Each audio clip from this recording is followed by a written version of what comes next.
এইখানে আমি হেলেঞ্চা শাক রান্না করব, তার জন্য আলুটা ভেজে রসুন দিয়ে ভেজে ভালো করে জাল দিয়ে নিলাম।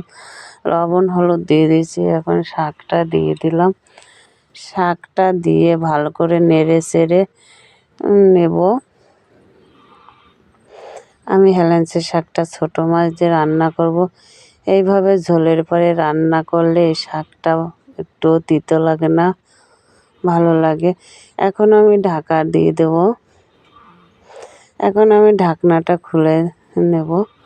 দেখো আমার শাকটা হয়ে গিয়েছে। আমি এই মাছ দিয়ে রান্না করেছি। আমার শাকটা হয়ে গিয়েছে, এখন নামিয়ে নিয়েছি।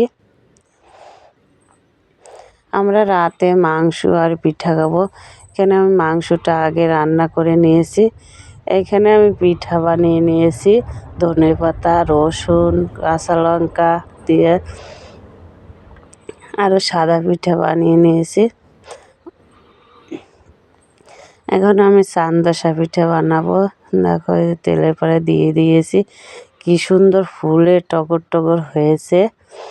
দেখো কি সুন্দর দেখা যাচ্ছে, দেখলে মন প্রাণ জুড়িয়ে যায়। প্রত্যেকটা পিঠা আমার ফুলেছে। আমার পিঠাটাও হয়ে গিয়েছে, এখন নামিয়ে নেব। কেন আমি নামিয়ে নিয়েছি। আমার প্রত্যেকের সব কয়টা পিঠা বানানো হয়ে গিয়েছে।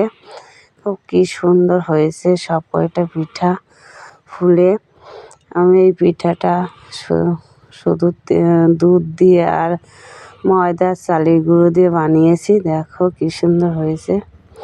এখানে আমি ভিজানো পিঠা বানিয়েছি। শীতের সময় পিঠাটা খেতে খুব ভালো লাগে। তার জন্য আমার পৃথা কীর্তির পিসির ছেলেরা এসেছে, তারা খাবে বলে বায়না ধরেছে, তাই আমি বানিয়েছি। তো কি সুন্দর হয়েছে, দেখো ভিজে কি সুন্দর হয়েছে, ফুলেছে কি সুন্দর। প্রত্যেকটা পিঠা কি সুন্দর হয়েছে, কালারটাও কত সুন্দর হয়েছে। আমি খেজুরির গুড় দিয়ে ভিজিয়েছি 2 কিলো দুধ। আজকে রাত্রে আমরা একটু টিফিন করে নিলাম। এইখানে ঝিনুক খাবার, নিমকি, কাঠি ভাজা, ভুজিয়া, বুট ভাজা, কাঁচা লঙ্কার মুড়ি নিয়ে নিয়েছি। এখন আমরা সবাই মিলে বসে গিয়েছি খাবো বলে। এখানে পৃথা, কীর্তি, ওর বাবা, আমি সবাই বসে গিয়েছি। দেখো আমার কীর্তি খাচ্ছে। কীর্তি চাল ঝাড়ছে। দেখো ছোট্ট একটা কুলো আছে, সেইটা দিয়ে দিদি চাল ঝাড়ছে। ও ঝাড়বে বলে বায়না ধরেছে। দেখো